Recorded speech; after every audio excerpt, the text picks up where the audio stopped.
Front height எப்படி எடுக்கிறீங்க அப்படின்னு சொல்லி.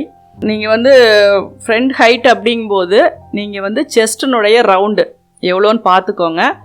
ஒரு 39 இன்ச்சு வருது அப்படின்னு எடுத்துக்கிட்டீங்க அப்படின்னா நீங்கள் அதை வந்து 3ஆக பிரிச்சுக்கோங்க. 3ஆக பிரிக்கும்போது உங்களுக்கு வந்து அதில் 13 இன்ச்சு வரும்.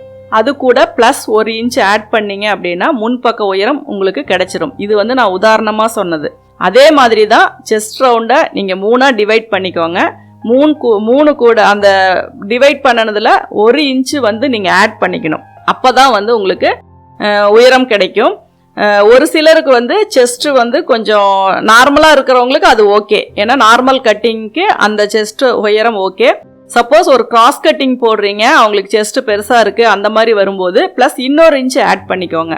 அப்போ தான் அவங்களுக்கு அந்த கப் ஷேப் ஃபிட்டிங் ஆகும். உங்களுக்கு ஸ்டிச்சிங்கை பொறுத்த வரைக்கும் நம்ம ஒவ்வொரு மெஷர்மெண்ட்டையும் நம்ம எப்படி அதில் கண்டுபிடிக்கணும் அப்படிங்கிறதுக்கு பேசிக் மெத்தட் இருக்குது. ஆனால் ஒவ்வொருத்தருடைய உடம்புக்கும் தகுந்த மாதிரி அதை சேஞ்ச் பண்ணணும் அப்படிங்கிறது வந்து நம்மளுடைய பொறுப்பு. அதனால் இப்போ வந்து பேசிக்காக 3ல் 1 பங்கு ப்ளஸ் 1 இன்ச்சு சேர்த்தனா உங்களுக்கு முன்பக்க உயரம் கிடைச்சிரும். அவங்களுடைய கப் ஷேப்பை பொறுத்து அவங்க கிராஸ் கட்டிங் போடுறாங்களா நார்மல் கட்டிங் போடுறாங்களா அப்படிங்கிறத பொறுத்து இன்னொரு இன்ச்சு நீங்கள் ஆட் பண்ணீங்க அப்படின்னா தான் அவங்களுக்கான ஃபிட்டிங் கிடைக்கும். மறந்துடாதீங்க. இதுக்கு நான் ஏற்கனவே இதில் நான் உங்களுக்கு சொல்லியிருக்கேன். ஒவ்வொரு அளவுமே எப்படி எடுக்கணும், எப்படி வந்து அதை நம்ம கண்டுபிடிக்கணும் அப்படிங்கிறத நான் சொல்லியிருக்கேன். அந்த வீடியோஸில் கூட நீங்கள் போய் பாருங்கள்.